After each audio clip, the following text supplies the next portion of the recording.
Empiezo a grabar y comparto la pantalla. Muy bien. Entonces,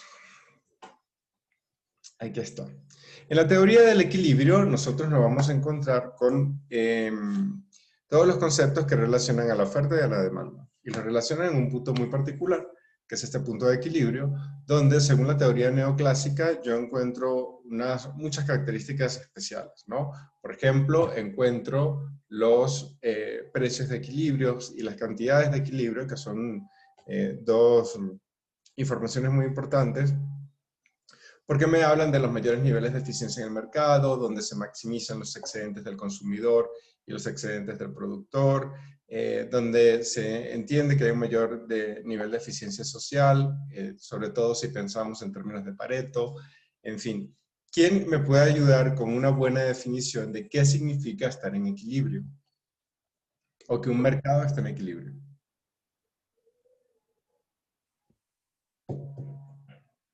¿Quién me ayuda? Puede ser que los precios de oferta, los precios de demanda son óptimos. Realmente es un solo precio, Andy. O sea, porque cuando yo estoy en equilibrio, yo consigo ese precio justo en el que la demanda y la oferta se igualan. Y y entonces ahí donde se están cruzando las X, donde es el punto de la X donde se cruza, ese es el punto clave donde yo voy a encontrar el precio de equilibrio. El precio es uno, por eso insisto. Y la cantidad, que también es una. Y que describe a ese mercado que está en equilibrio. Pero hay varias propiedades alrededor de los mercados en equilibrio. ¿Las han discutido en clase? Bueno, que todavía no llegamos ahí, ¿no? Es como que vamos más avanzados aquí que en teoría, profe. Ah, sí. Vamos más Sí, rápido. pero por varios puntos yo diría, ¿eh? ¿Y qué están viendo ahora en la teoría, por ejemplo? Pues el último tema que fue, a ver, ahorita mismo le digo, permítame, se me van a veces los conceptos. Tranquilo. Pero le digo ahorita mismo. Pero creo que sí habíamos visto algo de equilibrio. Las curvas de indiferencia, ¿Mm? recta de presupuesto, las preferencias del consumidor, las valoraciones de la restricción presupuestaria. Esos son los últimos temas que habíamos visto. La restricción presupuestaria, preferencias del consumidor. Ah, excelente. Vieron todo lo de demanda. Entonces, de alguna forma, lo que hemos venido trabajando les sirvió. ¿Tú estás en qué grupo, Añi? Agni, en el de 500, en el, creo. Ah, 51. 52. ajá. Sí, ese. No, está en el 52, profesor. Agni está en el 52. Y en el 51, ¿qué han visto?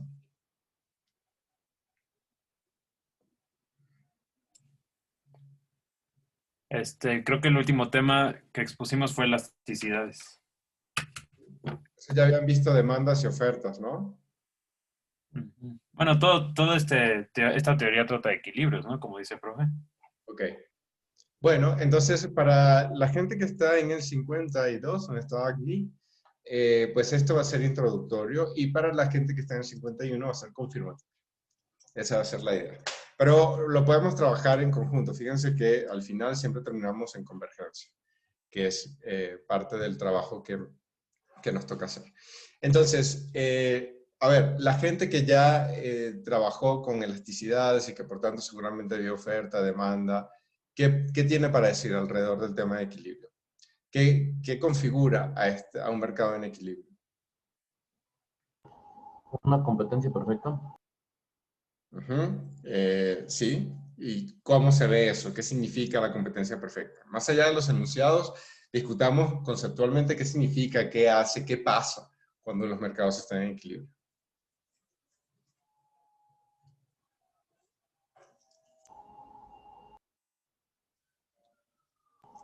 Pues, o sea, quiere decir que no hay un productor que domine el mercado. Y es que no, la verdad es que no tengo las palabras correctas ahorita mismo. Más que correcto o incorrecto, Alexis, es qué significa para ti. O sea, digamos, como de todo esto que quedó en ti alrededor de los mercados en equilibrio. Eso es más importante. Que están en igualdad de condiciones y que entre ellas no hay ningún pacto para manejar los precios. Exacto, no hay ningún individuo, ninguna gente que participe en el mercado que tenga la capacidad de modificar los precios. Cuando los mercados están en equilibrio, en situación de competencia perfecta, eso es cierto. ¿Qué otra característica tenemos ahí en el equilibrio?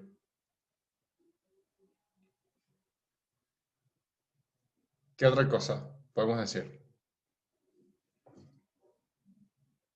O bueno, les hago una pregunta concreta. ¿Por qué se dice que cuando los mercados están en equilibrio y competencia perfecta, pues tenemos el mayor beneficio social?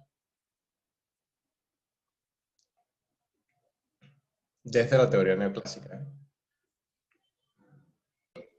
Es porque es el precio más Supuestamente bajo, ¿no? porque, No, hay precios más bajos aquí, pero no están necesariamente en equilibrio. Las curvas de no, demanda... no dije yo eso, lo dijo mi compañero. ¿Cómo? No, no fui yo quien dijo que el precio era más bajo, lo dijo mi compañero. Ah, ok. Pensé que había sido tú. Es que se me iluminó tu carita ahí. Tu cuadrito, quise decir. Ajá. Es que iba a empezar a hablar. O sea, yo lo que quería decir, o sea, era que cuando está en equilibrio, pues representa la mayor utilidad tanto para el consumidor como para el oferente. Y pues teóricamente habría competencia perfecta, etcétera. O sea, es lo máximo, o sea, lo mínimo que puede ganar el oferente y una cantidad que el consumidor puede pagar, todavía dentro de sus posibilidades, en donde la mayor cantidad de consumidores van a poder comprar el producto y los oferentes no se les va a quedar nada en el mercado, o casi nada en el mercado, que no se les vendiera, digamos.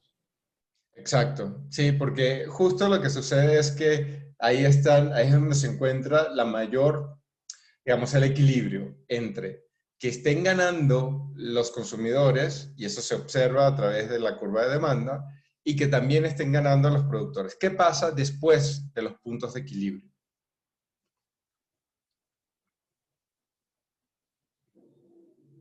O bueno, si quieren, esta pregunta la dejamos ahí en el refri un ratito, la dejamos ahí en el congelador y la solucionamos después de que veamos el punto 1.3, ¿sí? La verdad es que yo había pensado hacer solamente el ejercicio de 1, pero después me di cuenta que era muy, muy cortito y dije, nada, le metemos el E3 también, ¿no? Porque el E2 lo van a ver, al menos la primera situación del E3. Entonces, solo para advertirles que hoy vamos a tener un poco más de contenido del que está ahí marcado. Pero efectivamente es interesante pensar en estas situaciones de equilibrio y qué representan. Porque como van a ver, los cálculos son sencillos, relativamente sencillos. Ahora, las implicaciones no. Las implicaciones sí son importantes. Entonces, siempre pensemos en la solución de estos ejercicios como qué tipo de implicaciones pueden tener o no. Y ahí, pues entonces empecemos a resolver, ¿no? ¿Qué necesitamos como herramientas para resolver este ejercicio? En este caso, vamos a necesitar nuevamente álgebra y cálculo diferencial. Son las dos cosas que van a ser necesarias para nosotros. Empecemos con el ejercicio 1. Nos dan dos curvas, o la definición de dos curvas, la curva de demanda y la curva de oferta. Perdón. Aquí. Ok. Y voy a empezar a escribir. Bien, entonces, aquí tengo la de demanda. Se me lo da el enunciado del ejercicio. Y aquí tengo la de oferta, ¿no? Uno tiende a identificarlas rápidamente por aquí los superíndices. La de D de demanda y O de oferta, ¿no? Y entonces lo primero que me dicen es obtenga el precio PX y la cantidad X de equilibrio. ¿Cuál es la condición principal de un mercado en equilibrio? ¿Cuál es? Que sean iguales. Exacto, la demanda y la oferta. ¿No? Me imagino que eso querías decir porque esa es la respuesta correcta. Y si no, bueno, ahí te la voy lanzando. La idea es que efectivamente la demanda y la oferta sean iguales. Eso es lo que queremos ver. Entonces, básicamente, yo quiero buscar una condición donde Q de O sea igual a Q de X. Y eso significa que yo tengo que igualar las expresiones, donde tengo Q y donde tengo, bueno, de la cantidad de ofertada y la cantidad demandada. Eso es igual a decir, la oferta es menos 30 más 4px. Entonces más. Y la demanda va a ser 20 menos px. ¿Sí? Entonces aquí vemos, yo estoy trayendo las cosas de acá. La oferta, que es esta, la estoy trayendo de acá. Y la demanda, que es esta, la estoy trayendo de acá. ¿Sí? Para que estemos ubicados. Pero es la misma cosa. ¿Sí? Digo, esto va acá. Y esto va acá. Lo igualo. Y una vez que lo igualo, pues yo tengo todo en función, es una expresión matemática, es una ecuación, donde tengo todo en función de px y una sola variable. Entonces yo perfectamente puedo despejar px y encontrar cuál es el precio de equilibrio, que es la primera parte de lo que me piden. Y eso voy a hacer. Entonces yo voy a igualar estas dos expresiones y lo que voy a hacer es agrupar las px de un lado y los números de otro lado. ¿Sí? Entonces voy a pasar o voy a sumar en ambos lados px, que es lo mismo que, o que coloquialmente nosotros decimos pasar px para el otro lado, ¿no? Y voy a sumar en ambos lados de la ecuación 30, que es lo mismo que pasar este menos 30 para acá. Eso me va a quedar 4px más px va a ser igual a 20 más 30. 20 más 30 es 50. Entonces, 4px más px es 5px, es igual a 50. Por tanto, px es igual a 10. Y ya con eso tengo la primera parte del ejercicio resuelto. Px es igual a 10. Muy sencillo, simplemente tuve que, tal cual, partiendo de lo que nos decía Agni, tuve que igualar la oferta y la demanda, que son estas dos expresiones que está aquí, la que está en rojo y la que está en rosa, y luego simplemente trabajar con álgebra para poder encontrar el valor de px.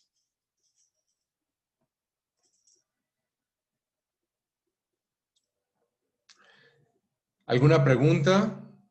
¿Alguna duda de cómo conseguimos px?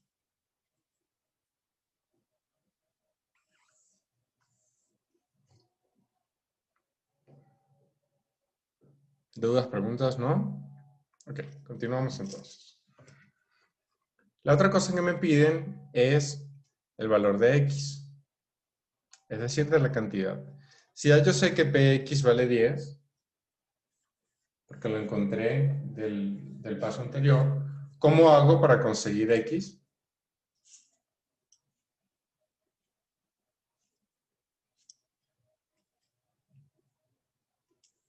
¿Cómo dijo? Perdón, no escuché bien. Ya yo conseguí el valor de px, ¿sí? Lo conseguí aquí, porque yo tenía las expresiones de la demanda y de la oferta, y pues yo sé que en la condición de equilibrio, y este es el punto clave, sucede esto, ¿no? Que la demanda y la oferta se encuentran, son iguales.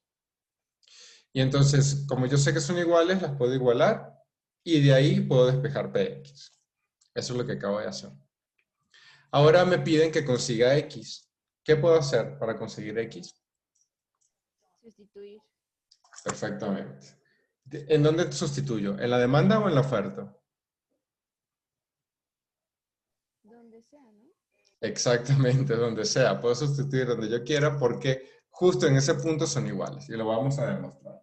Entonces, la función de demanda era igual a 20 menos Px, ¿no? Vamos a ver esto mejor. 20 menos Px. Si Px vale 10, entonces en la situación de equilibrio es 20 menos 10, entonces es 10. ¿Sí? Y en la ecuación de oferta, yo tenía menos 30 más 4px. Menos 30 más 4px. Si px vale 10, entonces es menos 30 más 4 por 10, 40, que también es 10. Entonces, en la condición de equilibrio, esto no sucede en todos lados. Esto sucede en la condición de equilibrio. Las cantidades se igualan tanto en la oferta como en la demanda. Esa es la premisa de la que partimos. Y entonces, cuando yo tengo ya el precio de equilibrio, que encuentro justo igualando las cantidades de oferta y demanda, luego sustituyendo en cualquiera de las dos expresiones, bien en la expresión de demanda o bien en la expresión de oferta, yo puedo llegar a la cantidad de equilibrio. En ambos casos es lo mismo. Y entonces ya llego a la conclusión de que X de equilibrio, ¿no?, es igual a 10. Este es el segundo punto que pide el ejercicio. Como ven, es muy sencillo, porque es simplemente una sustitución. Pero no sé si igual fui muy rápido o está quedando claro o no. Ustedes cuéntenme. ¿Cómo ven? Sí, todo bien, profe. ¿Todo bien? ¿Sí? Ahora, Monse, una pregunta. ¿Es todo bien para que siga y me calle o todo bien porque de verdad en el fondo del alma y de sus corazones está todo bien? Dime la verdad. No, bueno, yo sí lo estoy entendiendo. Ok, ¿y el resto de la gente cómo está? Yo la verdad sin nada, no sé. Sí, sí, sí se entiende. ¿Sí? Bien, perfecto, entonces sigamos adelante. Ok, entonces ya yo tengo en la primera parte del ejercicio hecho, ¿no? Ah, no es este, es el de acá. Este. Ya tengo la primera parte del ejercicio hecho, porque conseguí Px y la cantidad X de equilibrio, ¿sí? Ahora me piden la elasticidad precio-demanda puntual para el precio y la cantidad de equilibrio. ¿Cómo se calcula eso? Que sería la segunda parte del ejercicio. ¿Cómo se calcula? ¿Con qué formulita la calcularían ustedes? ¿Cuál variable, perdón? Estoy en la parte 1.2. Calcule la elasticidad precio de la demanda puntual para el precio y la cantidad de equilibrio. ¿Cómo lo harían?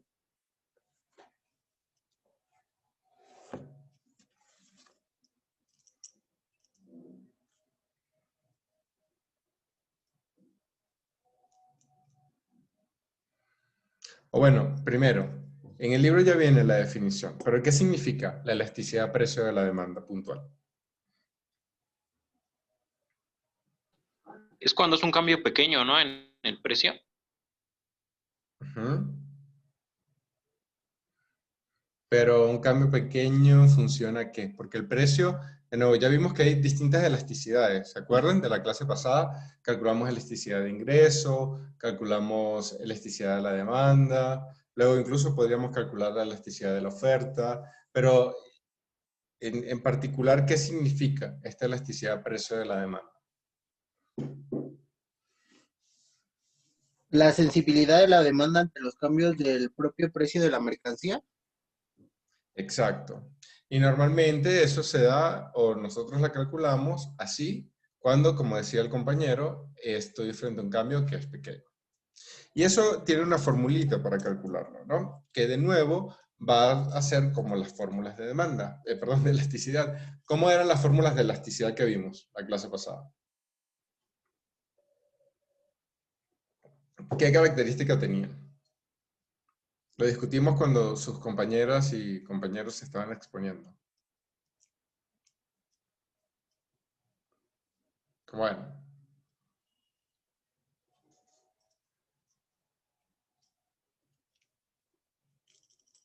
A la 1, a las 2, a las 3.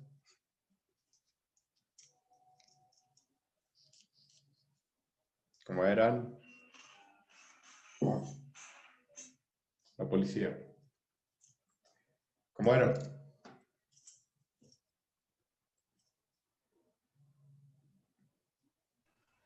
Pues dijo que todas se parecían y eran como cocientes, ¿no? Ajá. Bueno, se parecen más o menos, ¿no? O sea, se parecen en su estructura, aunque efectivamente no sean lo mismo, ¿no?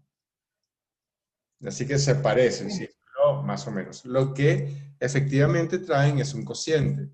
Ahora, ¿qué significa elasticidad? Repasemos el concepto.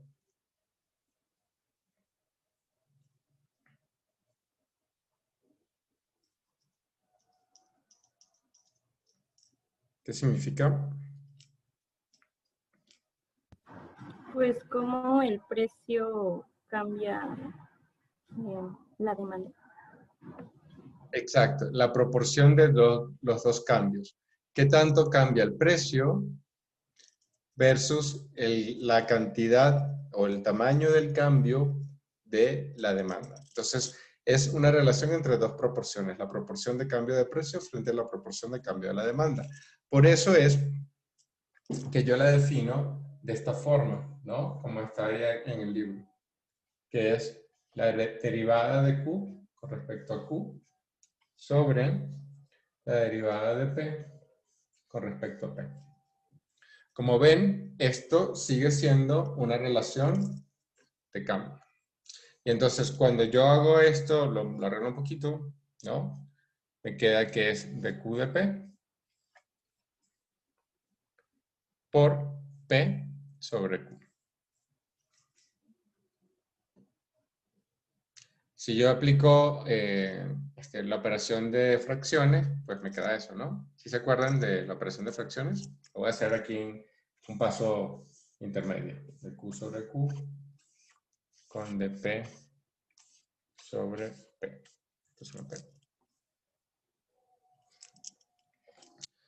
Entonces, ¿cómo resuelvo yo esto si es una fracción? La ley del sándwich. Bueno, Exacto. O la doble C también le decíamos nosotros, ¿no? Que esta es una C y la otra es otra C. Déjame ponerlo en otro plano. Aquí. Con la doble C, ¿no? Se multiplica así, la C grande y la C chiquita. La C grande va arriba, que es de Q por P. Y la C pequeña va abajo, que es la de P por Q, que es lo mismo que está arriba. ¿No? Entonces usted lo puede agrupar así y así. ¿Está claro? Sí. Sí, profesor. Bien. Entonces, yo de aquí saco mi fórmula.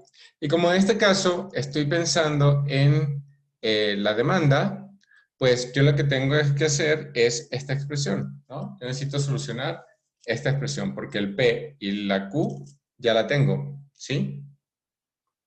¿Cuánto vale esta P? 10 Exacto. ¿Y cuánto vale la Q? también. También 10. Muy bien. Entonces ya está. Yo lo que tengo que hacer ahora es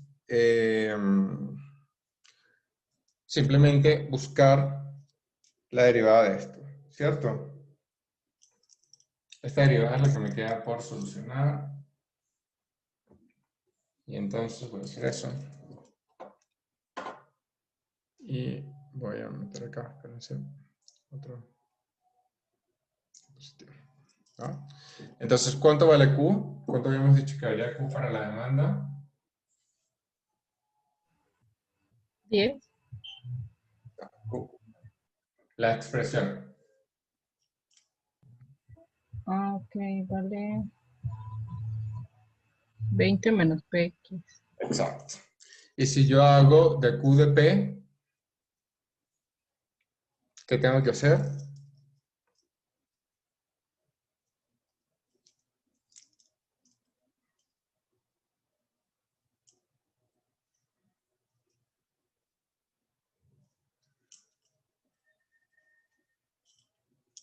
¿Cuánto es este Q de P? ¿Qué tengo que hacer?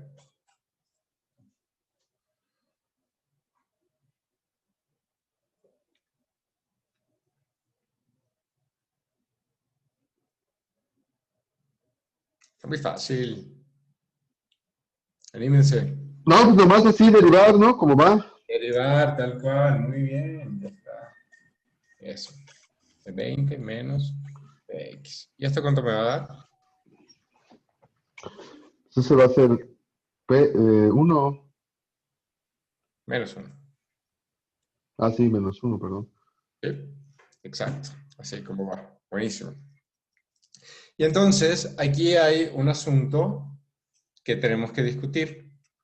¿Por qué? Porque si yo sustituyo este aquí de Q de P como -1, la demanda me va a quedar, la elasticidad me va a quedar negativa. ¿Existen las elasticidades negativas o no?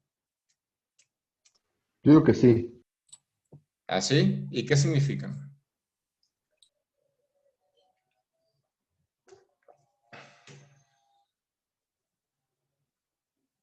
¿Qué significa una elasticidad negativa? Pues, que es inversa, ¿no? La relación, ¿no? Entre el precio y la cantidad que se demanda, se ofrece. No. Mira, lo ¿Que que es inelástica? no. Nosotros teníamos, y ahí podemos recordar lo que vimos en la clase pasada con las compañeras y los compañeros, que a lo largo de la curva de demanda teníamos distintos comportamientos de la elasticidad. ¿Se acuerdan? Que teníamos la versión inelástica, la versión perfectamente inelástica, perfectamente elástica, la versión inelástica, la unitaria y la elástica. ¿Se acuerdan? ¿No se acuerdan? Sí, profe. Bueno, entonces, realmente nosotros utilizamos la elasticidad solo para ver una relación o proporciones de cambio. El signo, o sea, en su intensidad. El signo no nos importa. Siempre que trabajemos con las curvas de demanda, nos va a suceder esto, que el signo que voy a tener cuando derive va a ser negativo. Y eso es porque la curva de demanda, pues si yo tengo aquí X y P, la curva de demanda siempre tiene una pendiente negativa. Entonces, más que fijarme en este negativo que significa esta pendiente, yo lo que necesito es ubicar alrededor de qué punto estoy. ¿Sí? Si estoy en un punto si estoy aquí en un punto que es unitario, o si estoy en un punto donde estoy perfectamente inelástico, o si estoy en un punto acá donde estoy perfectamente elástico. Voy a poner aquí una P de perfectamente. O si estoy en esta sección, que esta sección que estoy rayando acá es la sección inelástica, o esta sección que es la sección elástica. Pero lo que me interesa es ubicarme en las distintas secciones, en cada uno del 1, en este espacio 1 de perfectamente inelástico, en este espacio inelástico, en el unitario, en el elástico o en el perfectamente elástico. En cualquiera de los casos yo necesito ubicarme. Y para eso es que... Profesor, yo así no lo entendí. O sea, entonces, ¿cuál es la diferencia entre que la elasticidad sea positiva y negativa y cero? Perdón. Es que, no, ese es el punto, Agni, que yo nunca veo si es positiva, negativa o cero. Yo lo que veo es el tamaño de la elasticidad, porque lo que me interesa ver es una relación de cambio, una proporción. Realmente el signo con la demanda siempre te daría que es negativo. Entonces yo podría incluso definir, no esto, sino definirlo como la función valor absoluto de esto. Porque lo que me interesa es quedarme con el módulo, no me interesa quedarme con este signo negativo. O puedo simplemente despreciar el signo, que es lo que ellos proponen que se haga directamente acá. Por eso es que cuando ustedes ven la fórmula que plantea el libro, en la fórmula que plantea el libro, voy a hacer acá un paréntesis, dice esto, dice EP es igual a menos B1 Q por sobre Q. ¿Por qué ellos dicen de una vez directamente que es menos B1? Porque este menos multiplicado con este menos me da un más que directamente me lo transforma en esta función de valor absoluto. Pero lo que quiero decir es que nosotros vamos a despreciar este signo negativo que está acá porque no nos interesa. Porque lo que nos interesa es ver en qué rango estamos, y para ver el rango lo que necesito es el módulo, es el tamaño. No necesito la dirección. La dirección, en el caso de la demanda, si yo la tomase, siempre sería negativa, porque está asociada a una curva con pendiente negativa. Y en el caso de la oferta, si la tomase, siempre sería positiva, porque está asociada a una curva positiva. Pero no me interesa saber si es negativo o positivo. Ya yo sé que para la demanda siempre va a ser negativo y para la oferta siempre va a ser positivo. Lo que me interesa ver, realmente, lo que a mí sí me da información, es el tamaño. Porque con el tamaño Oiga, profesor, puedo ubicarme. Perdón, una pregunta. Entonces, ya en valores absolutos, si se acerca más a cero, ¿qué significa? O si se aleja más de cero. Pues entre más grande el número, más chico, ¿qué significa? Que es elástica. O sea, por ejemplo, algo muy chico, un quinceavo, ¿qué significa? ¿Que es muy poco elástica? Ya en valores absolutos, pues. Que es en valores absolutos, que es perfectamente elástica. Cuando es cero, es perfectamente elástica. Cuando es infinito, es perfectamente inelástica. Ah, o sea, si tengo 326 es algo muy inelástico, ¿no? Exactamente. Ok, gracias. Está cerca de 1, es unitario y se comporta, o sea, si estuviese cerca de 1, estaría más o menos como por este rango, ¿no? Que estoy marcando acá. Y entonces podría ser inelástico, pero no mucho. Y si es 0,8, 0,9, es elástico, pero no mucho, porque está alrededor del punto unitario. Pero efectivamente, como tú dices, si es 340, es muy inelástico. Y si es 0,0000000000008, es muy elástico. Ese es el número que a mí me interesa, porque es el número que me ayuda a ubicarme acá. Y si es 0,999999, es elástico, pero prácticamente unitario. Es la referencia. Yo necesito la elasticidad me sirve a mí, ¿no? Si yo compro el modelo neoclásico. La Por elasticidad... ejemplo, ¿qué tipo de bienes tendrían una elasticidad unitaria, profesor? Así para poner o sea, para imaginármelo, pues. ¿Qué tipo de ejercicio? No entendí bien. Bueno. O sea, por ejemplo, sí me queda claro qué tipo de bienes serían más elásticos que otro tipo de bienes, ¿no? Por ejemplo, los yates serían más elásticos que la comida. Pero, o sea, la elasticidad de uno, o que tienda a uno, ¿qué tipo de bienes tendrían este tipo de elasticidad, por ejemplo? Okay. Bueno, es un tipo de bien cuyo cambio en el precio es directamente proporcional al cambio en la cantidad que tú estás consumiendo. Eso es lo que significa. La proporción que tú le varíes a ese bien en el precio es la proporción que la gente va a cambiar en la cantidad, tal cual. Y ahí yo te la devuelvo. Esa es la definición, ¿no? ¿Qué se te ocurre a ti que se puede comportar así? Imagínate. Instrumentos musicales, por ejemplo. Bueno, tal vez no de relación uno a uno, pero pues sí, como ciertos lujos no tan innecesarios. Exacto. O servicios de streaming, tal vez. No, yo creo que eso debe ser menos de uno, no sé. Exacto. Bueno, depende antes de la pandemia o después de la pandemia, ¿eh? Porque Pues sí, antes de la pandemia quizás eran de elasticidad que tiende a uno y ahora ya es menos de uno, ¿no? exacto, ahí porque hubo un cambio en la demanda, ¿eh? No en la cantidad demandada únicamente, hubo un cambio en la demanda. Todos, o sea, antes podías o no tener Netflix, pero en la pandemia sin Netflix yo me hubiese matado, te juro, ¿no? Entonces, una que tenga dos sería un bien que, o sea, si tú le subes el precio, se va a la mitad, se va a menos de la mitad, se va a un cuarto la demanda, Exactamente. ¿no? Sí. Ok. No, pues entonces uno de 320 y tantos ya casi es algo que le subes 2 pesos y la gente dice, no lo compro, ¿no? Exacto. Entonces, pero Gracias. o sea, digo, esta reflexión que estás haciendo, Agni, es justamente para lo que me sirven a mí las elasticidades. Las elasticidades me sirven justo para yo darme cuenta de qué tan sensibles son los cambios o qué tanto puedo esperar yo que cambien las cantidades que se van a consumir o las cantidades que se están demandando de acuerdo a los cambios que yo esté planteando en el precio. Y eso depende de en qué parte yo me estoy ubicando de la curva de demanda. Entonces, por eso es que no me interesa el signo, porque el signo ya está dado. Lo que me interesa es el tamaño, la magnitud.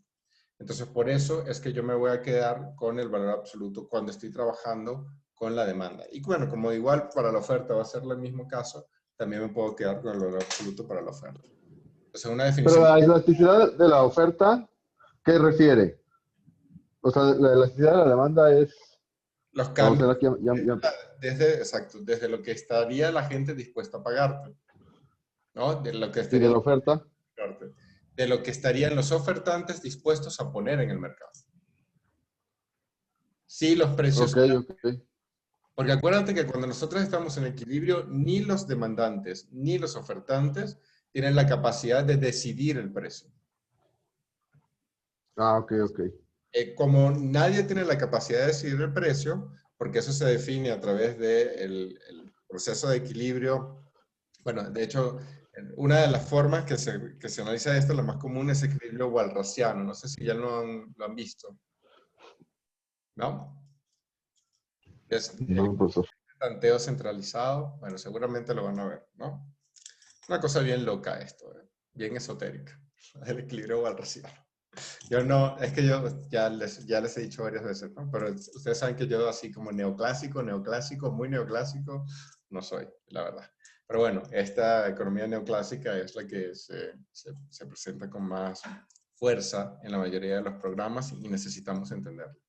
En la economía neoclásica hay lo que se llama el equilibrio walrasiano, que se logra a través de un tanteo centralizado por esta mano invisible del mercado, ¿no? Ahí es donde aparece la mano invisible del mercado. Y entonces esta mano invisible es la que de alguna forma organiza este flujo de información entre precios y cantidades, entre compradores y ofertantes. De tal forma que hay como un ente superior que recibe toda la información, la procesa y la distribuye. Y esa información le llega a todo el mundo. Es un poco la idea de cómo se logra esta visión de equilibrio. Y entonces cuando eso sucede, pues claro, ni los ofertantes ni los demandantes pueden realmente decidir cuál es el precio. Por eso es que yo puedo ver cuáles son las sensibilidades, tanto en la oferta como en la demanda, cuando yo tengo un cambio en el precio. Y esa sensibilidad es la elasticidad. Pero lo que me interesa... Otra pregunta y ya dejo de preguntar. Entonces, una elasticidad, una curva inelástica de oferta sería como condiciones monopólicas o al revés. No, es que realmente no tienes una curva inelástica de oferta. Lo que tienes son secciones de la oferta que se comportan de forma elástica o inelástica o unitaria, tal cual como veíamos en la clase pasada.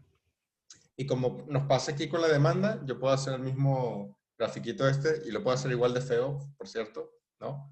Para decir que yo aquí tengo la X, tengo el precio, pero no sé.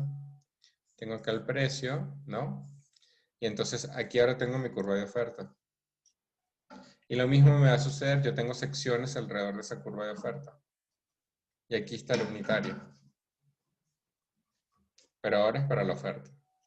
¿Y por qué yo puedo ver eso para la oferta y para la demanda? Por lo que estaba justo comentando. Porque los precios no lo definen ni los unos ni los otros. Se definen a través de la condición de equilibrio de mercado. Normalmente expresada a través del tanteo centralizado general que plantea Walras. Es una de las formas de verlo. Pero lo que me interesa... Ok, pues gracias. Con mucho gusto. Lo que me interesa entonces es ver en qué parte me estoy ubicando. Si en alguno de esos tres puntos que son muy particulares, o si me estoy ubicando en la franja roja, o si me estoy ubicando en la franja azul. Es eso. Pero bueno, la verdad es que la mayoría de las curvas de oferta y de demanda se representan con ejercicios como este, donde vemos que tenemos una expresión que es lineal, ¿no? Esta es una expresión lineal en función de Px de x y Px. Son dos rectas. Entonces, cuando yo lo hago así, pues puedo utilizar este truquito que tienen aquí ellos, que plantean, este truquito. Esto funciona y en el libro lo especifica, ¿no? Porque como dice, ya que la curva de la demanda del mercado es lineal, entonces yo puedo hacer esto que está acá. Si la curva no fuese lineal, yo necesitaría ver la derivada, que es el proceso formal que acompañamos acá arriba, ¿no? Pero bueno, como este no es el caso, yo puedo seguir trabajando esto de una forma muy sencilla. Y entonces voy a mover esto acá. Y la elasticidad, pues simplemente va a ser S1, que viene aquí del menos 1, que está acá, ¿no? La elasticidad de precios.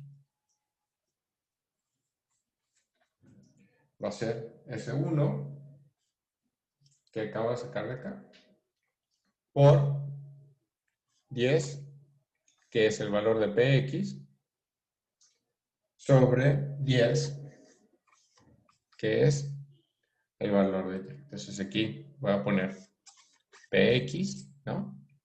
Y aquí voy a poner X, de equilibrio. Digo, los puse así en resaltador para que recordáramos que cada uno vale 10, pero un 10 es un precio y el otro 10 es la cantidad. Y entonces me va a dar 1. Entonces la elasticidad es unitaria. Ahí está. Elasticidad unitaria. ¿Profesor? ¿Sí? ¿Profesor? Sí, sí, dime. Tengo una duda. ¿Ah?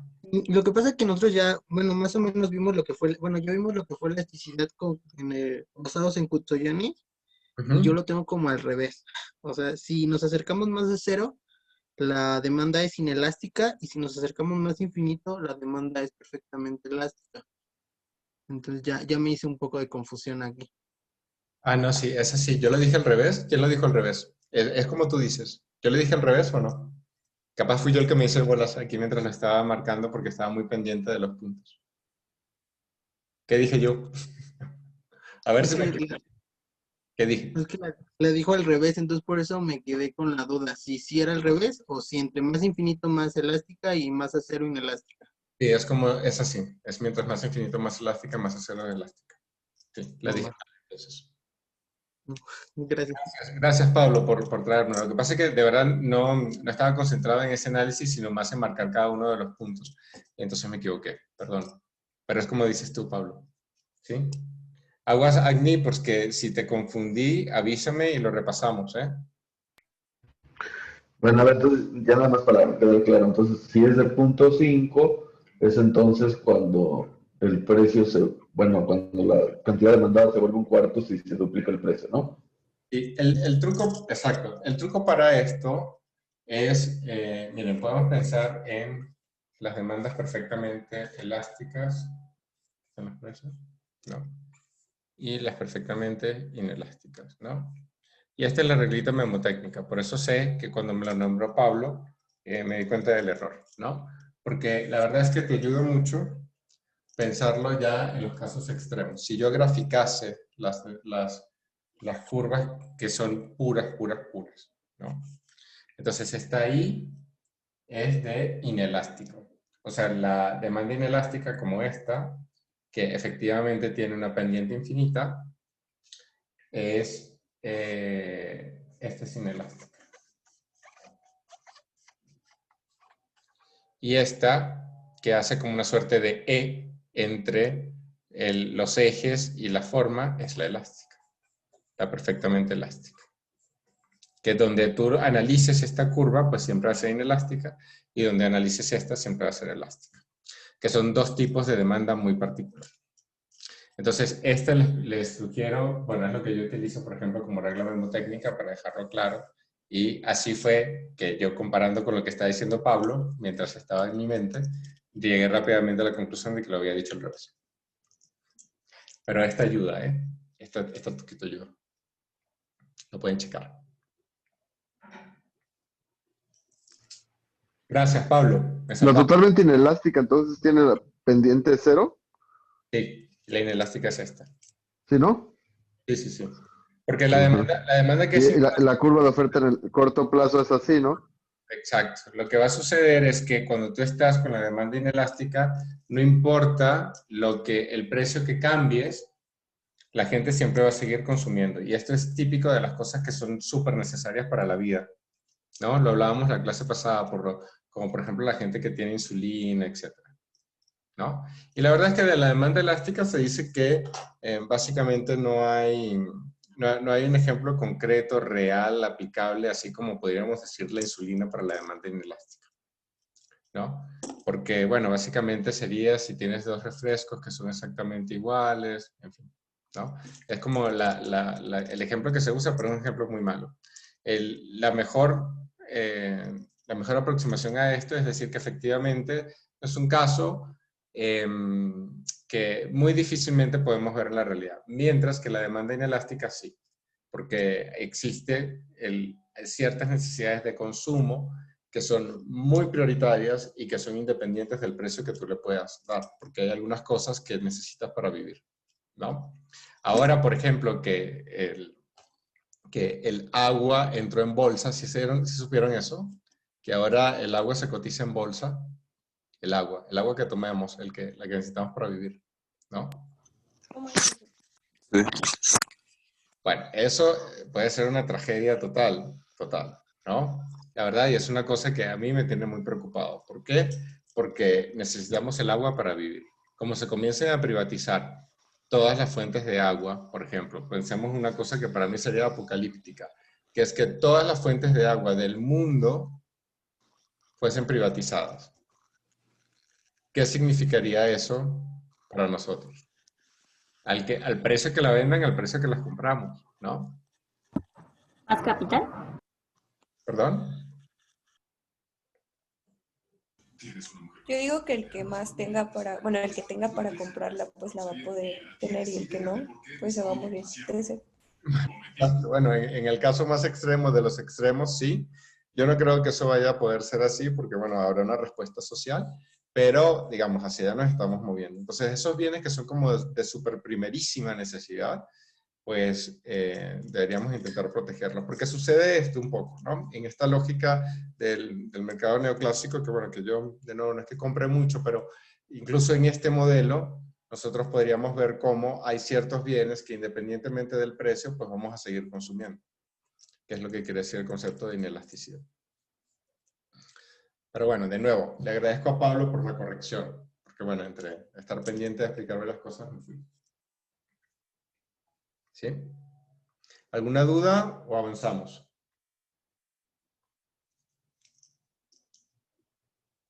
¿No? Avancemos entonces. Ok. En la siguiente parte es lo de graficar, ¿no? Y justo por eso dejamos una pregunta ahí en el congelador, para esta parte en la que vamos a graficar. Entonces, bueno, pues hagamos la grafiquita, ¿no? Recordemos cuáles son las funciones con las que estamos trabajando. La función de demanda era 20 menos px.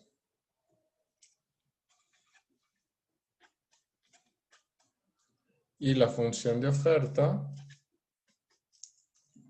era menos 30 más 4px.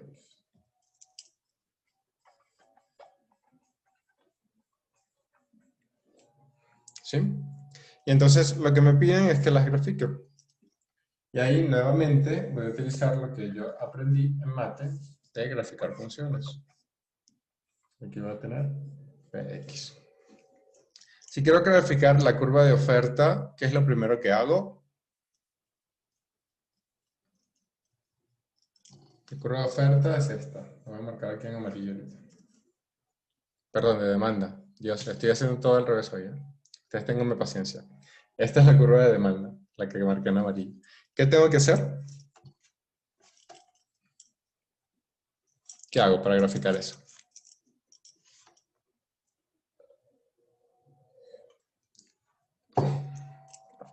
Muy fácil. Ya lo vimos la clase pasada, ¿se acuerdan? Sustituir en cero. Eso, muy bien. Primero hago px0. Cuando hago px0, ¿cuánto vale x?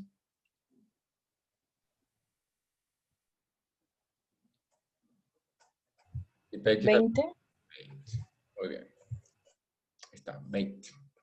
Y luego es buscar un valor de X.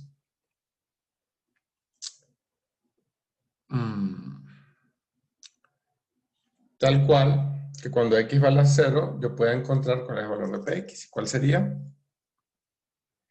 Para que X valga 0, todo esto es igual a X. Lo dice el libro en el enunciado. Para que X valga 0, ¿cuánto tendría que valer PX? 20. 20 también. Entonces ya con eso tengo la curva de demanda. Es esta que está acá. Claro, vamos a hacerlo mejor. ¿Una pendiente negativa? Exacto, tiene la pendiente negativa. Y esta curva, tal cual que estoy graficando acá ahora, tiene la pendiente negativa. Y esta curva corresponde a esta, ¿no? A Q, X, de 20 menos PX. Esta es la curva. ¿Sí? Y luego tengo que graficar la curva de la oferta. La curva de la oferta sucede algo como similar. ¿No? En la curva de la oferta tiene esta sí una pendiente positiva, ¿no? Que voy a poner acá. Y entonces, en ese caso, ¿cómo queda? ¿Qué es lo primero que hago?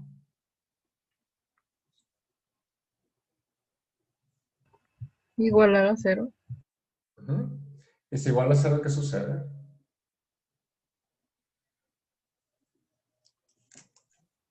¿Va a menos 30? Da menos 30. ¿Y puede una cantidad ser negativa?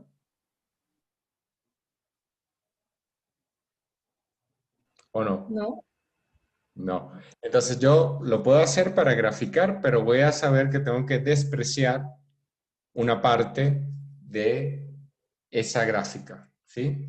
Porque no va a tener, aunque tiene un sentido matemático, como es tal cual, sustituir aquí por 0, yo sé que esa parte no existe. Sin embargo, para hacer la gráfica, yo podría apoyarme en eso, ¿no?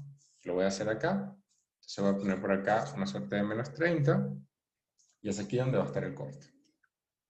No voy a usar esta parte, pero me sirve para poder trazar la gráfica. ¿Cuál es el otro punto que me parece de interés? 7.5. ¿Por qué 7.5?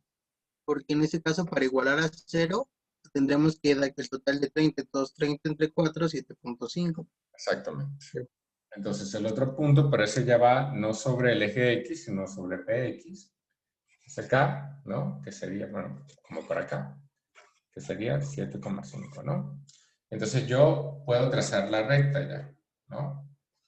La recta va así. Ahora yo sé que voy a despreciar todo lo que esté del lado negativo porque no puedo tener cantidades negativas. Entonces esta parte que estoy marcando acá ahora se desprecia. No se considera lo que está en gris y me quedo únicamente con la parte de arriba, que es lo que tiene sentido económico. Y esta es la recta. Déjenme hacer otra vez. Ponerle aquí el colorcito.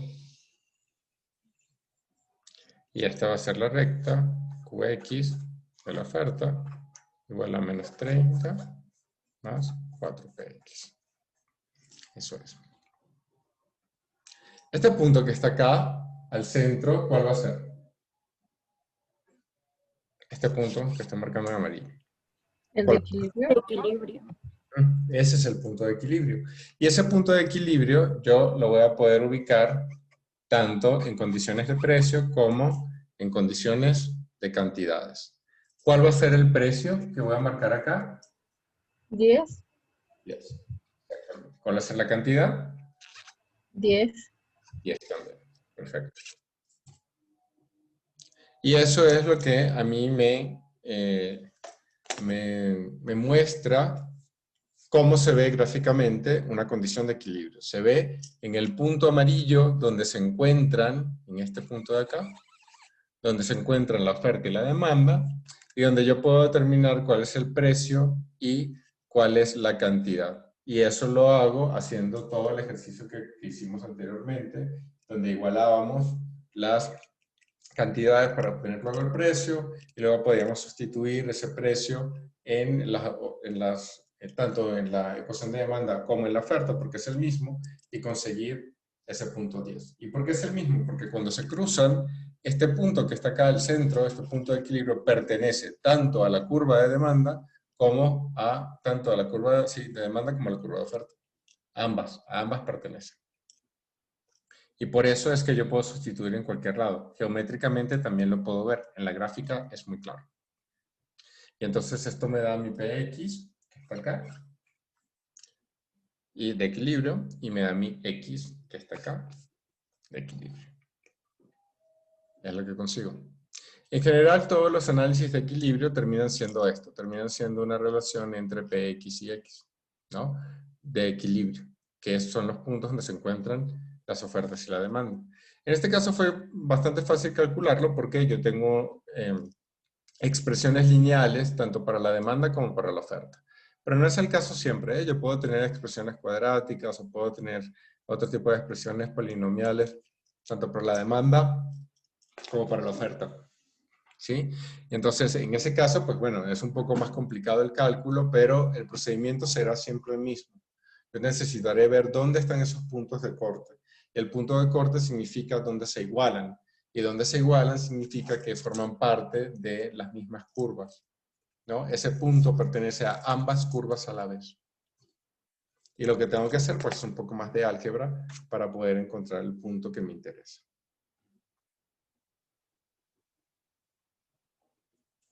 Pero es así como se soluciona la mayoría de los problemas alrededor de equilibrio. ¿Cómo ven?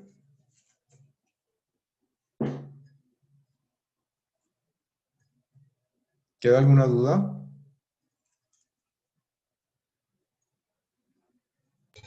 No, profe. Entonces, teníamos una pregunta en el congelador. ¿Sí? Que nos puede ayudar a entender bien cómo funciona esta condición de equilibrio.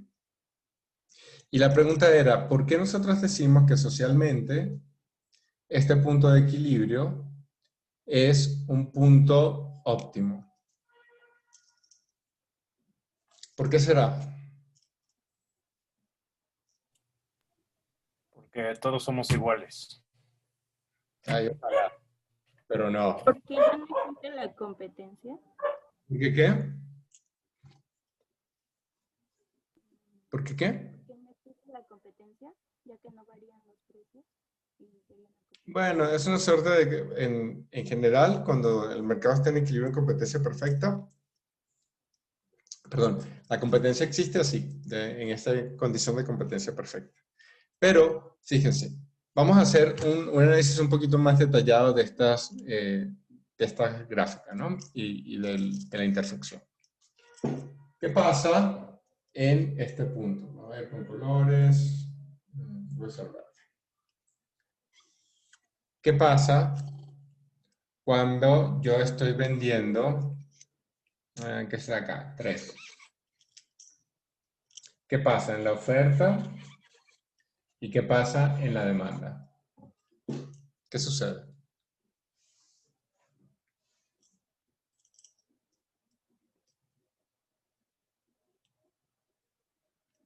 ¿Quién se anima a leer el gráfico para decir qué pasa en la oferta y qué pasa en la demanda?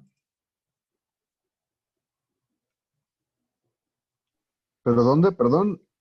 Aquí, en esto, estoy vendiendo 3. Estoy ahora con la línea verde, aquí. Entonces quiero ver qué pasa en la oferta y qué pasa en la demanda cuando estoy vendiendo 3. ¿A qué precio? Ah, ok.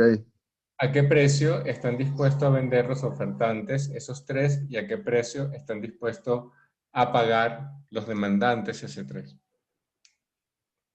¿1.20? No. Mira, podríamos pensar, por ejemplo, que cuando se venden 3 unidades o cuando el asunto, o cuando estoy analizando la venta de 3 unidades, pues las personas que ofertan están dispuestas a venderlas, ponte en 8, ¿no? Más o menos. Y las personas que demandan estarían dispuestas a pagarlas en 18. ¿Hay incentivos para vender más o no? Sí, ¿no? Exacto. Porque ¿qué pasa ahora cuando yo estoy en el otro punto? Estoy en el punto naranja. Sería acá. Y ahora estoy vendiendo 7. ¿Sí? Sí, pues es que gano más, gano más. El lugar en el que voy a ganar más es ahí cuando lo venda a 10. Ya si le subo, ya le pierdo, ¿no? Ese es el punto. Cuando yo estoy vendiendo 7, yo estaría dispuesto a venderlo a 9, ¿no? Pero los demandantes estarían dispuestos a pagármelos en 15. Fíjate, vendo más cantidades y si yo soy el ofertante, ¿qué sucede? Lo estoy vendiendo más cantidades a un precio más alto. Porque ahora la estoy vendiendo en 9. Estoy en la situación 7, ¿no? Donde estoy en la línea naranja. Entonces yo como ofertante estoy vendiendo más a un precio mayor. Eso me conviene. Pero si yo soy un demandante, si estoy del lado de la demanda, entonces yo estoy comprando más a un precio menor. Porque antes lo compraba a 18, ahora los compro a 15. Y antes compraba 3 y ahora puedo comprar 7. Entonces, se da el caso en el que yo estoy consumiendo más a precios más baratos como demandante. Y yo estoy vendiendo más a precios más altos como ofertante. Y en ambos casos seguimos ganando. Eso sucede también si me paro en un paso más adelante, ¿no? Y me pongo acá en este punto que está aquí. Entonces ahora vendo 9,5. Estoy vendiendo más, estoy pensando que soy ofertante, estoy vendiendo más y eso se puede vender en 9,5. Y ahora me paro del lado del demandante, de la demanda, y entonces veo que lo puedo comprar a 10,5. Nuevamente, estoy consumiendo más a un precio más barato y estoy vendiendo más a un precio más caro. Me sigue conviniendo. Eso sucede hasta que yo llegue aquí al punto 10. Cuando yo llego a 10, la cosa cambia. ¿Por qué? Porque ahora me voy a ubicar en este punto verde, acá, donde quiero vender 15. ¿Qué pasa cuando estoy vendiendo 15? Yo primero me pongo ahora en la línea de la demanda, que es la línea morada. Y entonces me di cuenta que yo para comprar 15 estaría dispuesto a pagar 6. Pero si me paro en la línea de la oferta, me di cuenta que para vender 15, yo estaría dispuesto a venderlo en 11. Y ahí ya no es negocio. Ya no es negocio para nadie porque resulta que para comprar 15, yo estaría dispuesto a venderla a 6, pero el ofertante está dispuesto a vendérmela solamente a 11. Entonces, seguir comprando más significaría para el ofertante una pérdida porque nadie está dispuesto a pagártela al precio que tú la quieres vender. Y para el demandante significaría que pues, no hay una inexistencia de oferta porque pues nadie está dispuesto a vendértela a 6.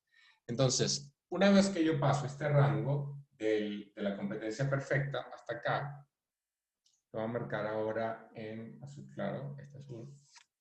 Una vez que yo me muevo de ese punto de equilibrio hacia allá, en todo este espacio, que estoy marcando ahora en azul, en ese espacio ya no es conveniente a la vez para el demandante ni para el ofertante.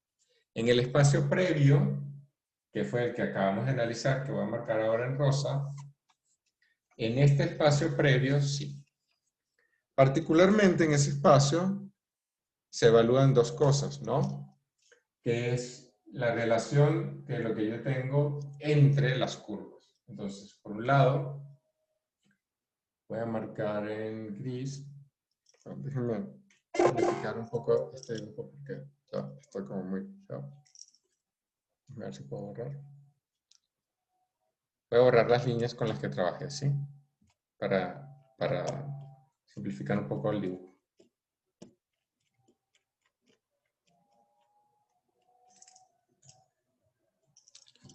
Entonces,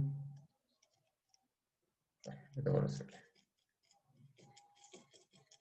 Déjame borrar un poquito.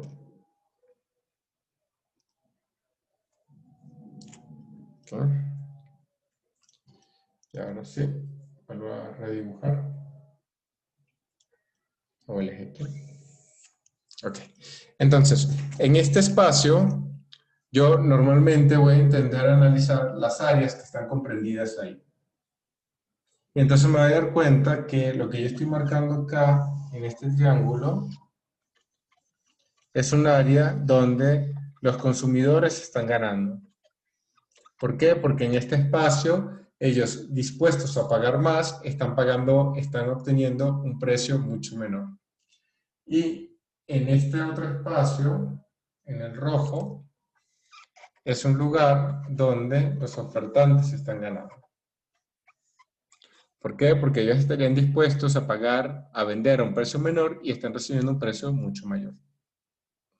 Y esos dos espacios son los que vamos a conocer como excedentes. Este va a ser el excedente del consumidor.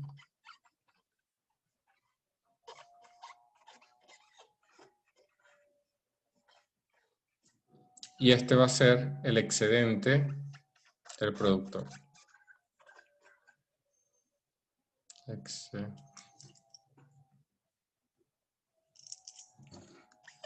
Excedente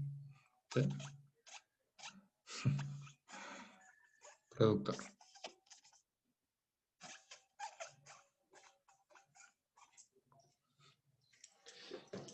Y esos dos triángulos se toman su área máxima, que significa que es lo máximo que pueden obtener, justo cuando se consigue este precio de equilibrio, que está marcado en amarillo. Entonces, como ganan tanto consumidores como productores, se dice que en ese punto de equilibrio se consigue el mayor nivel de bienestar social. Y es una forma de aproximarse, de verlo, a través del excedente del consumidor y del excedente del productor. Por eso es que en este punto se dan propiedades muy particulares, muy importantes, que definen en buena parte lo que desde la teoría neoclásica se considera el mayor nivel de bienestar. Aunque obviamente, pues si el gobierno mete subsidios y eso, pues puede aún así ganar el oferente y tener un precio más bajo el consumidor, ¿no? Claro. Entonces, efectivamente así es. Y hay un análisis también de qué significa la introducción de subsidios, de impuestos, en fin, ¿no? Cómo cambia en la curva de las demandas y las ofertas, cómo se traslada parte de esto al consumidor, cómo no, ¿no? Pero bueno, esto es partiendo de la economía neoclásica. Hay otros modelos donde efectivamente, pues, de hecho, hasta la propia noción de equilibrio es así como de equilibrio de qué y cómo. ¿Y a ti quién te dijo que eso llegaba hasta ahí? ¿No? Entonces, bueno, sí, quienes quieran venir al lado oscuro de la fuerza, ¿no? Quienes quieran venir, come to the dark side. Ahí tenemos varias formas de ver esto de una forma más heterodoxa. No comprarnos directamente este modelo neoclásico y discutir cosas muy interesantes. Así que quienes quieran unirse al lado oscuro, vengan porque tenemos galletitas, ¿no? Pero ahora no, ahora tenemos que creernos el modelo neoclásico, pensar que el mundo sí funciona así, y entonces venir aquí con esto de la excedente del consumidor, el equilibrio y hacer estos calculitos, ¿no? ¿Cómo ven?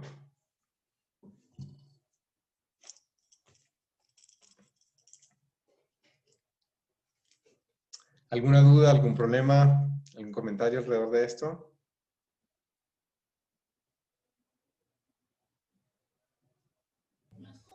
No. ¿No? ¿Estamos bien? Perfecto. Pero la verdad es que podríamos hacer estos ejercicios que están acá, son bastante sencillos, ¿no? Pero nuevamente va a ser seguir resolviendo tanto la demanda como la oferta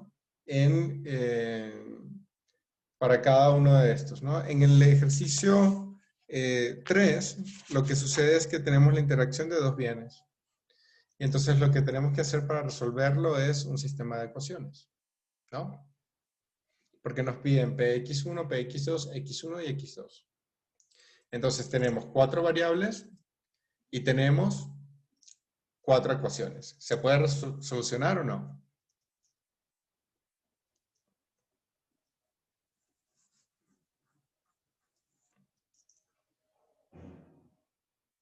¿Se puede solucionar o no? Sí, sí se puede. Exacto, está completamente determinado, ¿no? Y lo que yo tengo que hacer, pues, es igualar para cada uno de los bienes, pues, tanto la oferta como la demanda. Y entonces, hagámoslo rápido, ¿no?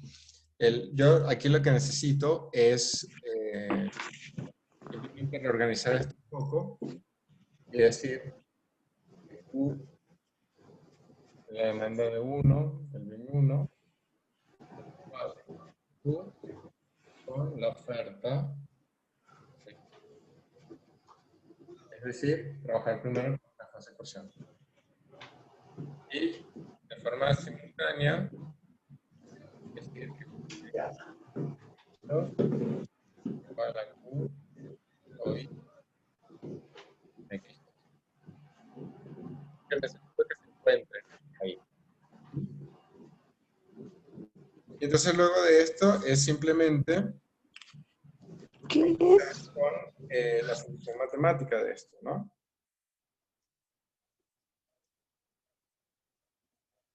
¿Sí? ¿Y qué significa matemáticamente solucionar esto? Bueno, pues trabajar primero con la primera ecuación.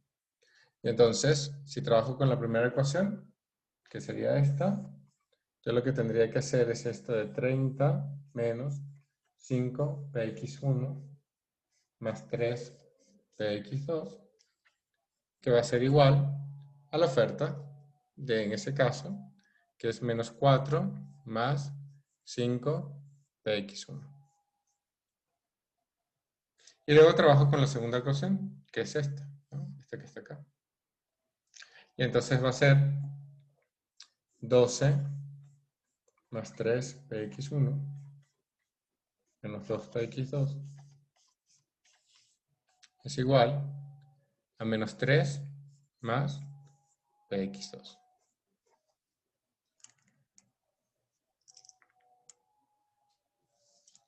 Eso es.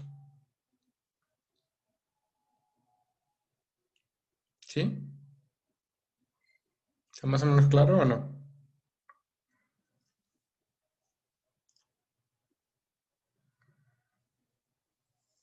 ¿Está claro lo que estoy haciendo? Sí. Ok, igual repasemos un poquito el enunciado. Y dice, del ejercicio 3, dadas las funciones de demanda y oferta de un modelo de mercado de dos bienes. Aquí el modelo de mercado no es de un solo bien. El mercado que teníamos acá era un mercado de un solo bien. El bien X que tiene precio X, PX, perdón. Y aquí no. Aquí son dos bienes, X1 y X2, que por tanto cada uno tiene su precio, el precio de X1 y el precio de X2. Y entonces, en este modelo tenemos dos bienes y lo que nos piden es encontrar los precios y las cantidades X1 y X2 y los precios PX1 y PX2, tal que yo llegue a una condición de equilibrio. Y luego me piden que grafique los resultados en ambos mercados. Y bueno, calcular el ingreso total de los consumidores, ¿no? Entonces, básicamente lo que tengo que hacer es trabajar estas expresiones. Porque yo sé que para llegar al equilibrio, a las condiciones de equilibrio, necesito que la demanda y la oferta sean iguales para cada uno de los bienes. Entonces, por eso lo planteo en dos niveles. Primero esta, que va acá, y luego lo voy a plantear para el otro bien, que es este, que va acá. Y necesito que se igualen. Y entonces luego simplemente trabajo con la expresión, ¿no? Aquí, este corresponde a la parte de arriba, y este que está acá, en azul, corresponde a la parte de abajo.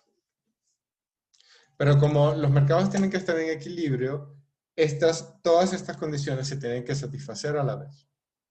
Y entonces lo que yo necesito, básicamente, es reorganizar todo esto de forma tal que se pueda pues conseguir cuáles son los valores de PX1, PX2,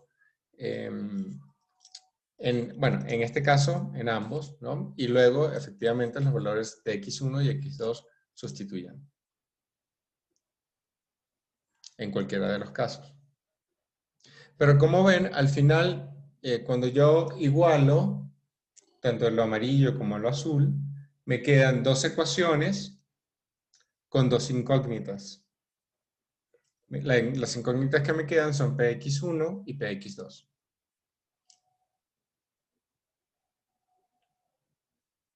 Y eso yo lo puedo resolver de varias maneras, haciendo un sistemita de ecuaciones. ¿Sí? ¿Lo recuerdan? Sí, profe. ¿Okay? ¿Y cómo se resuelven los sistemas de ecuaciones? ¿Qué formas tengo? La de suma y resta, la de igualación, sustitución. Y también lo puedo resolver con álgebra, ¿verdad? Álgebra de matrices. ¿Verdad que podría? Sí, también. ¿Y cómo se hace con álgebra, Monse? ¿Es el de determinantes? Exactamente. Trabajando con las No me acuerdo, la verdad, profe. Bueno, está bien, no importa. Pero sabes por dónde va el asunto, ¿eh? Y si efectivamente... Sí, sí.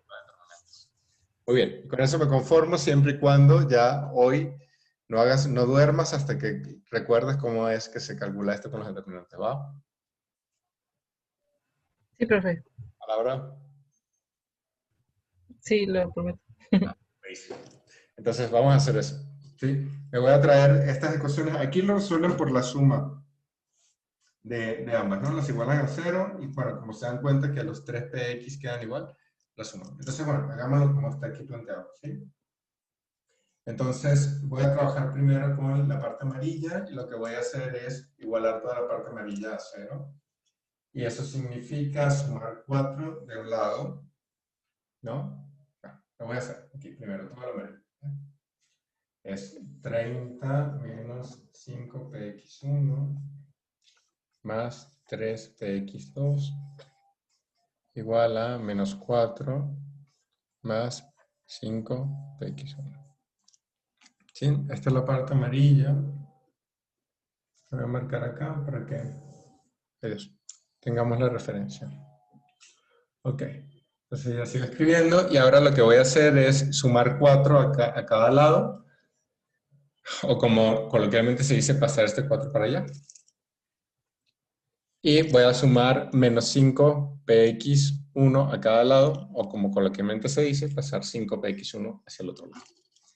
Y entonces va a ser 30 más 4 menos 5px1 menos 5px1 más 3px2. Y eso va a ser igual a 0. Resuelvo esto, me queda 34 menos 10px1 más 3px2 igual a 0. Y ahora, pues me voy con lo azul.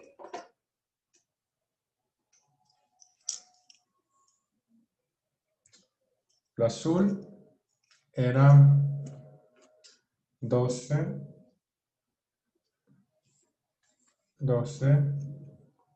más 3px1 menos 2px2 igual a menos 3 más px2. Este es el azul. Y entonces ordeno esto, lo que voy a hacer es sumar 3 en cada lado y sumar menos px2 en cada lado, o lo que es lo mismo, pasar esto de acá para allá, ¿no? Para acá, que es como normalmente uno lo dice. Entonces va a ser 12 más 3 más 3px1 menos 2px2 menos px2 igual a 0. Simplifico esto, me queda 15 más 3px1 menos 3px2 igual a 0.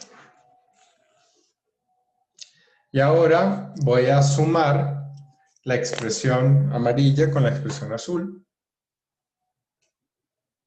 Porque como ambas valen 0, las puedo sumar sin ningún problema. ¿Cuánto vale 0 más 0? 0. So. Entonces voy, ¿no? Con la expresión de arriba ya simplificada, que es 34. Es, a ver. Hay que escribir. Ya. 34 menos 10px1 más 3px2 igual a 0.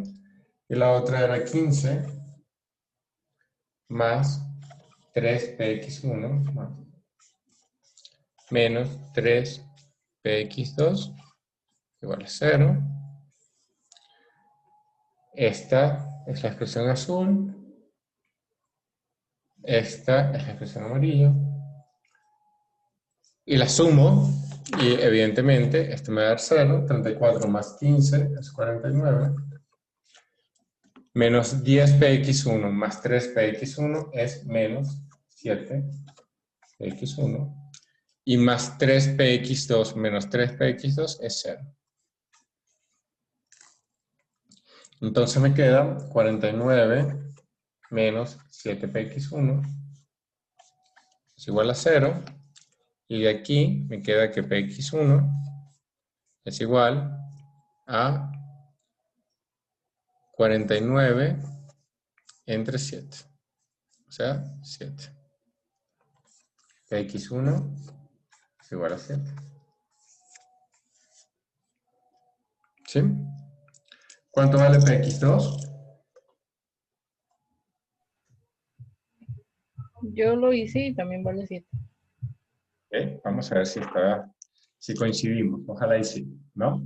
Entonces yo lo que voy a hacer es tomarlo. ¿De cuál lo tomo? ¿Del amarillo o del azul? Del azul. Y si quiero del amarillo, ¿qué pasa?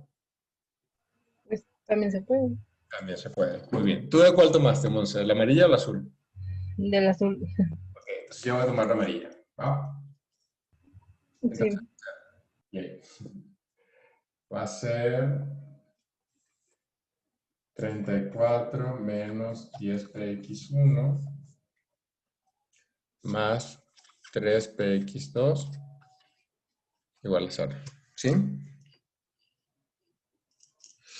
Entonces, veamos. 34, ¿cuánto dijimos que valía px1? 7. 7. Menos 10 por 7 más 3px2 igual a 0. 34 menos 70 más 3px2 es igual a 0. 34 menos 70, ¿cuánto da? Menos 36. Más 3px2 igual a 0. Y px2 va a ser igual a 36 entre 3. Y esto es igual a 12. 11 medio 12. ¿Cuánto dio en el libro?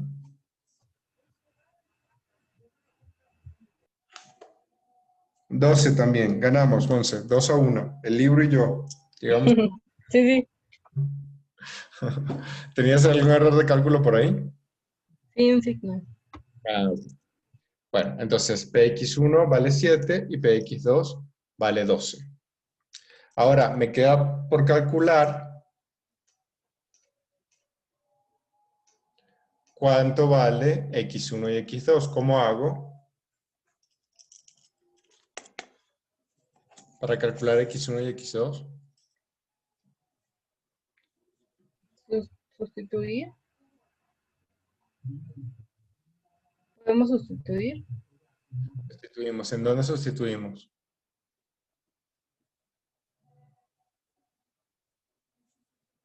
¿En dónde?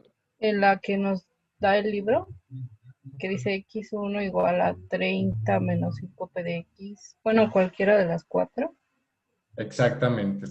Sustituimos en cualquiera de las 4, bueno, a ver, de 2 en 2, ¿no? Sustituimos en las amarillas, en cualquiera de las amarillas para hallar x1 y en cualquiera de las azules para hallar x2. Eso sería lo que tendríamos que hacer, ¿no? Entonces, bueno, yo me voy a quedar con las curvas de oferta porque son más sencillitas. ¿Sí ven? Que como solamente uno las calcula y ya está.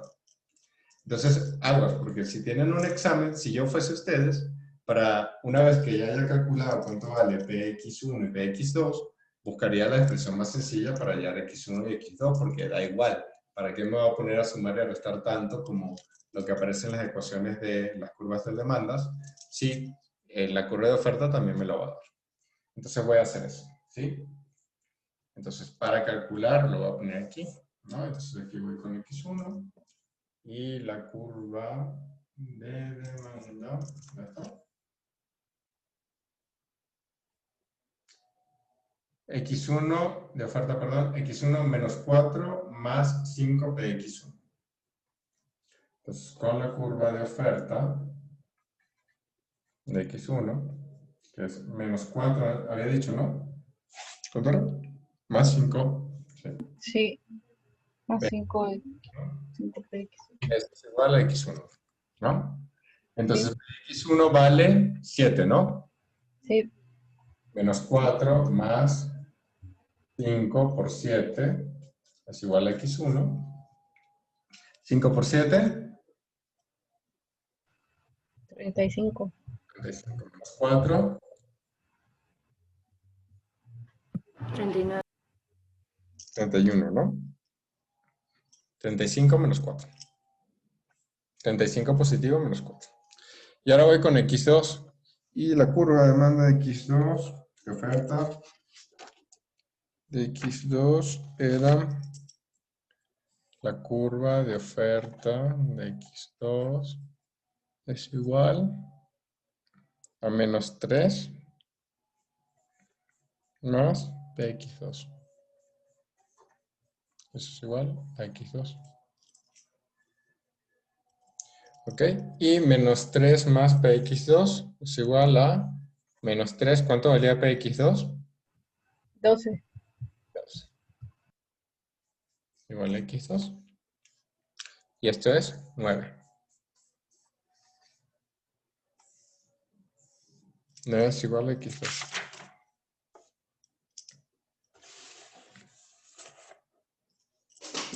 ¿Sí?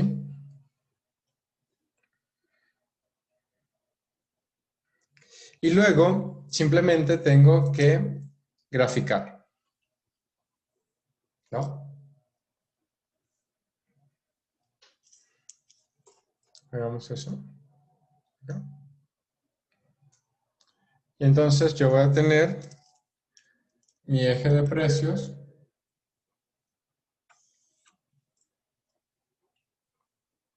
Voy a tener mi eje de precios y mi eje de cantidades, X. ¿Sí?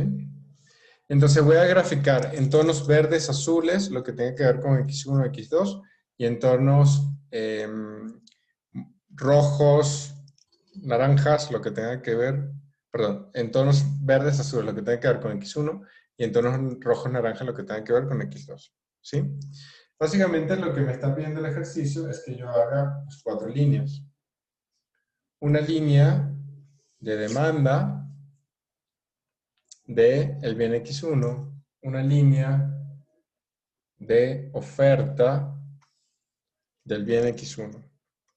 Y luego me pide una línea de, ¿sí están así? No, era al contrario. Estas son las que están más inclinaditas, ¿no? Bueno, da igual. Una línea de demanda del bien X2 y una línea de oferta del bien X2. Me parece que están al revés. Lo voy a hacer otra vez para que sea congruente con la distribución geométrica que tienen en el libro. Entonces, las azules van a ser la X1 que está acá. Va a ser la demanda de X1. Está ya lista, la oferta de X1, eso es lo que se ve.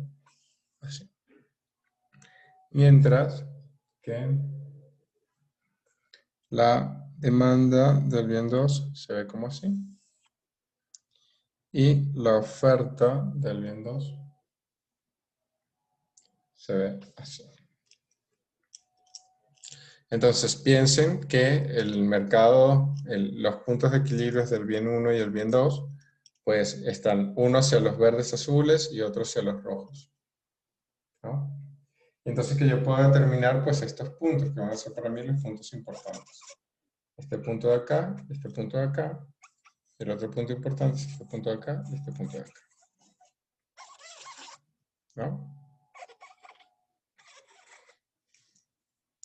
Este punto de acá, ¿cuál es? El punto este, que acabo de marcar acá. Voy a utilizar ahora los azules para marcar los puntos del bien 1 y estos rojos para marcar los de el bien 2. Ok, entonces ahora, ¿cuál es el punto azul sobre el eje X? ¿Quién es?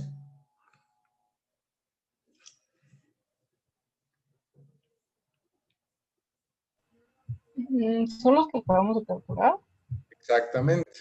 Entonces, aquí va a estar el del bien 1 en equilibrio, que habíamos dicho que era 31, ¿no? Y Sí. este que está acá será el del bien 2, que ya habíamos dicho que era 9. 12, ¿no? No, 12 es el precio. Ah, ok. Y para el bien 1, el precio de equilibrio, ya lo habíamos calculado, era 7. Y para el bien 2, el precio de equilibrio, ya lo habíamos calculado, era 12.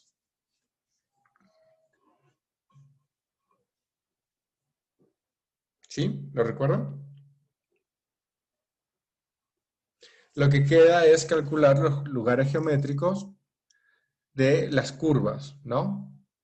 Incluso utilizando el truquito de irme hacia acá con la curva de oferta, aunque yo sepa que esta parte de aquí, esta parte gris, nunca la voy a utilizar. Lo que estoy marcando ahora en gris, esta parte se desprecia. Y esta parte también se desprecia. Porque se suponía que no habían precios negativos. Pero sí vieron que durante la pandemia hubo un precio negativo particular e importante. ¿Cuál? ¿Cómo que cuál, Monse? No me hagas esto. No, a ver, mis queridas economistas y queridos economistas que vienen ahora en el futuro y que van a sacar a México desde abajo hasta arriba y desde arriba hasta abajo, díganme cuál fue ese precio que a todo el mundo le dejó con la mandíbula en el piso. Cuando me dimos... Petróleo. La gasolina. Bueno, la gasolina no, el petróleo. El petróleo. ¿Cuánto llegó a valer el petróleo? El barril de petróleo. Ah, ok, ok. ¿Cuánto? A ver, Google. ¿Menos 0? ¿Algo así? No, 0 no tiene signo, ¿eh? 0 ni es ni positivo ni negativo. Bueno, o sea, 0. No. Menos $37.63. Ajá. ¿Quién nos lo dijo? ¿Pablo? ¿Quién te dijo? ¿Google? Sí, Google.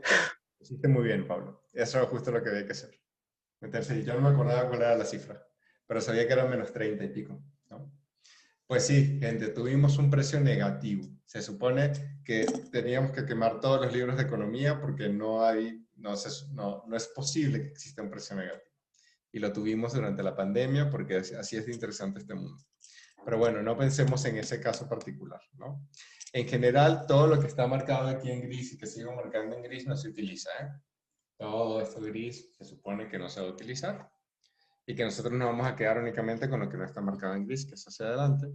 Pero bueno, yo como una forma de auxilio para poder trazar las gráficas rápidamente, puedo buscar estos puntos de corte que voy a marcar ahora aquí en amarillo, fuera de la parte inútil, ¿no? Y entonces me sirve para ver, trazar geométricamente mejor las líneas de oferta y de demanda, ¿sí? Las voy a identificar ahora Y entonces esta que está acá, esta es la, yo les digo esta que está acá y no lo puedo señalar allá. Pero bueno, esta azul que estamos viendo es la curva de demanda del bien 1. Esta roja es la curva de demanda del bien 2. Y esta verde es la curva de oferta del bien 1. Y la naranja es la curva de oferta del bien 2. Ahí está. Y luego, bueno, en lo que me queda es la precisión de exactamente dónde cortan y tal, pero ya lo hemos hecho. Es graficar 4 rectas, como hemos trabajado hasta ahora. Pero sí, yo puedo tener 2 mercados y considerando, un mercado, mejor dicho, con 2 bienes, y considerando que para que el mercado esté en equilibrio, tengo que satisfacer ambas condiciones para ambos bienes, calcular cuáles son los precios y las cantidades de equilibrio para cada uno, tanto para el bien 1 como para el bien 2. Que es lo que quiere demostrar el ejercicio 3. ¿Sí? ¿Alguna duda? ¿Alguna pregunta? No. ¿No? ¿Quedó más o menos claro? Sí. Okay. Creo que para la próxima clase lo que voy a hacer en lugar de tomar té, es tomar café para estar más despierto y no estar haciendo confusiones como las de hoy. Les pido disculpas. Menos mal que estuvo ahí Pablo siempre pendiente. Eso me ayuda mucho. Gracias, Pablo. Te lo agradezco una vez más. Y pues nada, si quieren dejamos la clase hasta acá. Cualquier duda nos estamos viendo. Les voy a subir ahorita los materiales para que el primer grupo del 52 pueda presentar, ¿sí? El día viernes, que sería cuando nos volveríamos a ver. Si tienen alguna duda o algún comentario, alguna cosa que esté sucediendo, me pueden avisar y con mucho gusto estoy a disposición de ustedes para ayudarles en lo que me sea posible.